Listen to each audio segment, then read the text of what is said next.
Greetings, gentle viewers. I am George from Ireland, and behind me you can see the house where Gandhi lived when he was an undergraduate here in London, or a law student, I should really say, at the Middle Temple.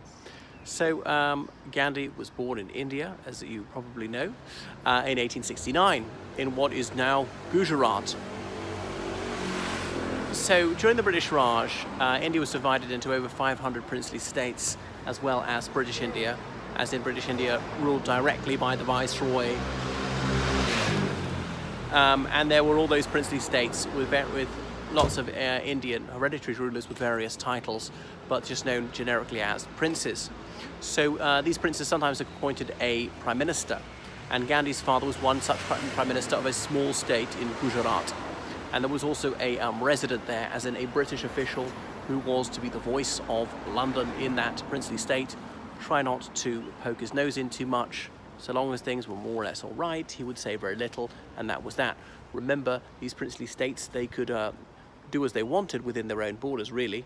But the thing is, they were not to have foreign relations with any other power except via the United Kingdom. So they couldn't allow a Japanese embassy to be established, nor could they go and set up an embassy in Italy or anything like that.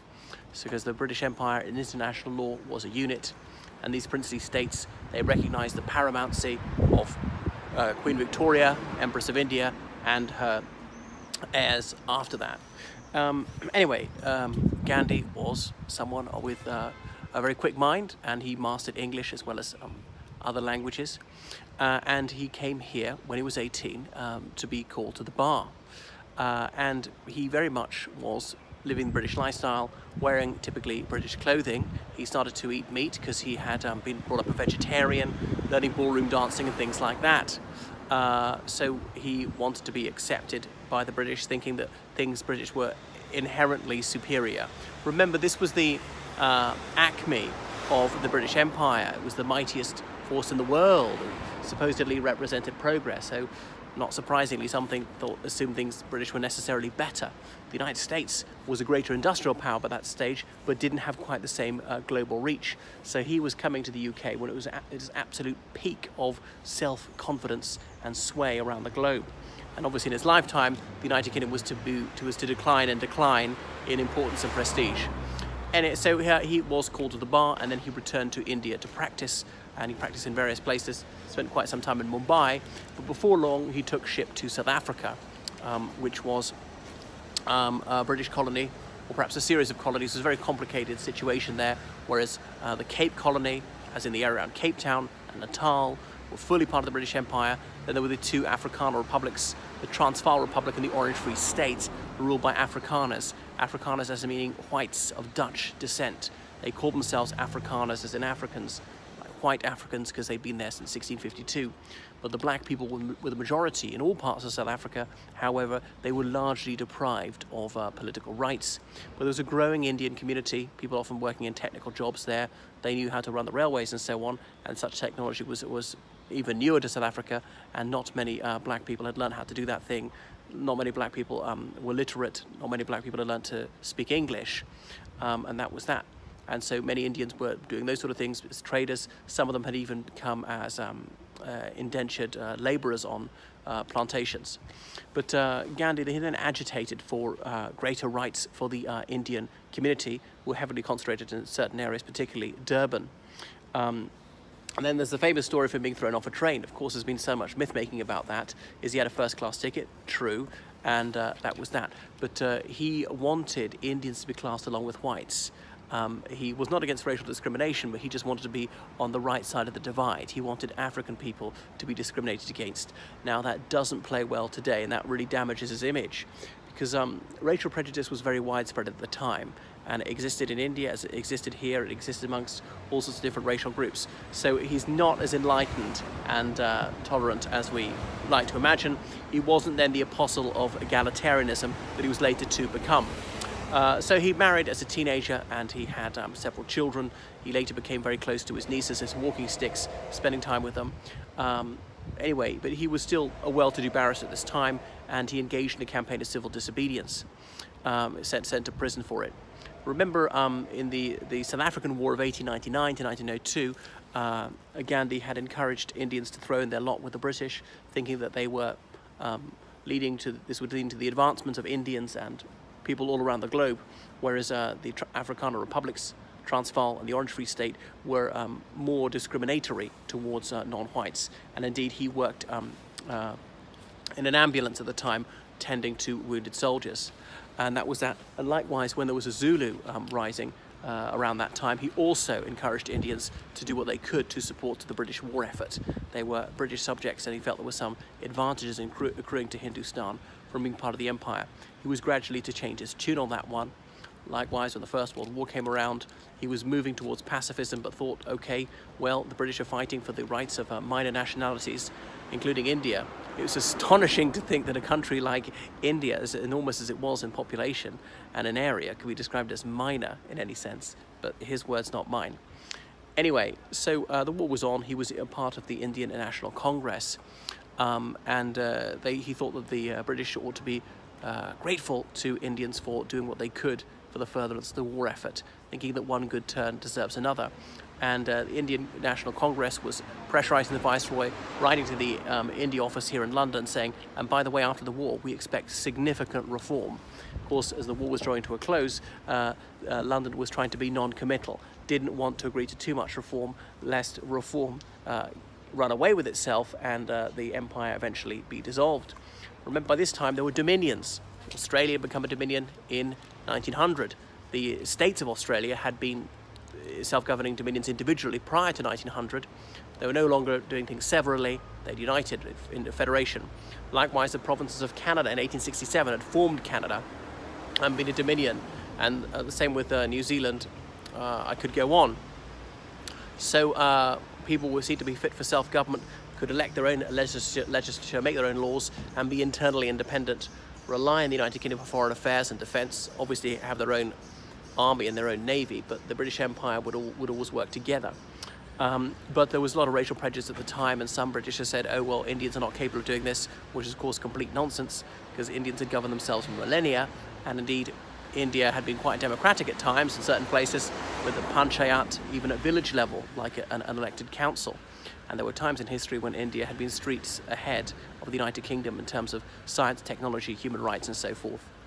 But that was that. I shan't go into the whole spectacle, but the war stopped, in a sense, in November 1918, but negotiations were ongoing, and negotiations could break down. Peace hadn't been settled permanently. The war could resume, and a lot of this emergency wartime legislation, restrictions on freedom of expression, and the suspension of habeas corpus carried on into 1919, and there was growing unrest in India. The Morley-Minto reforms had been insufficient, and the Viceroy was not willing to offer enough, and so there were large-scale protests, partly against Rowlatt's Black Act, and then there was rioting in Amritsar, and many public buildings were burnt down. 5 Britishers were killed, civilians, and then Brigadier General Reginald Harry Dyer took his soldiers out to confront the crowd with tragic results. You know what he did next. He ordered his men to open fire and keep up their fire for over 10 minutes, shooting dead hundreds of civilians. None of these people had firearms. A few of them had cans of gasoline, but the great majority of them didn't pose any threat to the soldiers, so it was a grossly excessive use of force. Hundreds of people massacred, and these very large-scale murders incensed Indian opinion, but also cowed a lot of the population.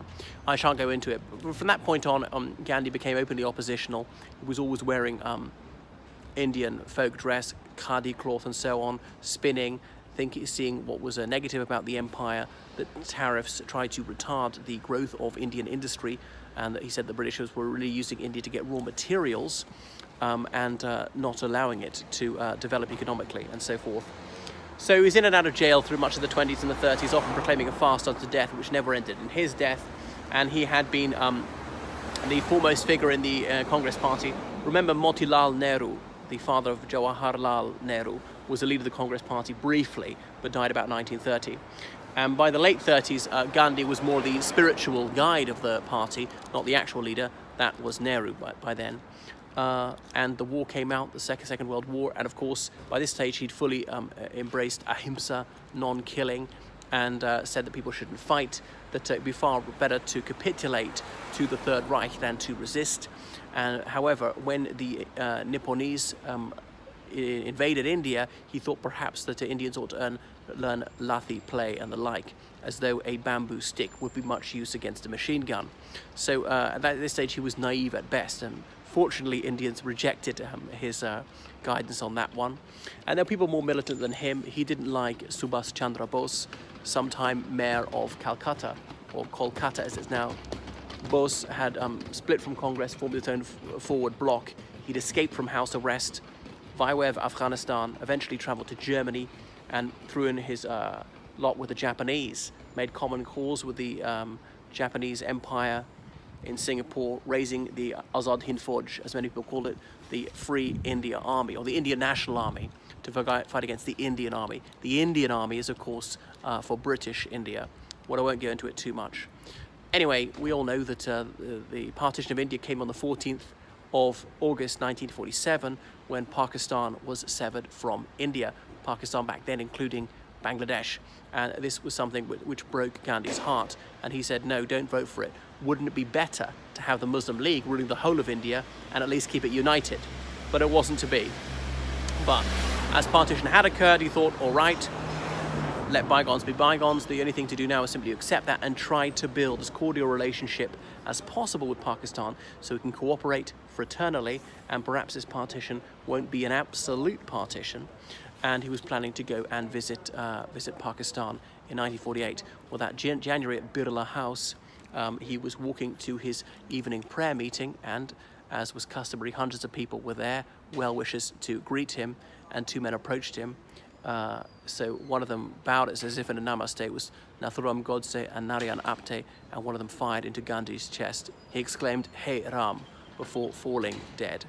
And I've been to a museum in Delhi and seen the gun that slew him. So that was that. He was cremated the next day in the presence of the Viceroy, Lord Mountbatten. So his grandson is still a prominent figure, has written a biography of him. You may have seen the 1981 Richard Attenborough Oscar-winning biopic, Gandhi. So Gandhi is an absolutely scintillating figure who was a legend in his lifetime, well known and appreciated well beyond the confines of India. Someone whom I don't see eye to eye with at all times. So he lived here, as I said, for a while, and he visited the United Kingdom subsequently for the Round Table conferences in the early 1930s. Certainly stayed at Balliol College, Oxford, and I believe he might have stayed at Eton as well. And was it his niece wanted to sleep on the floor outside his room or something?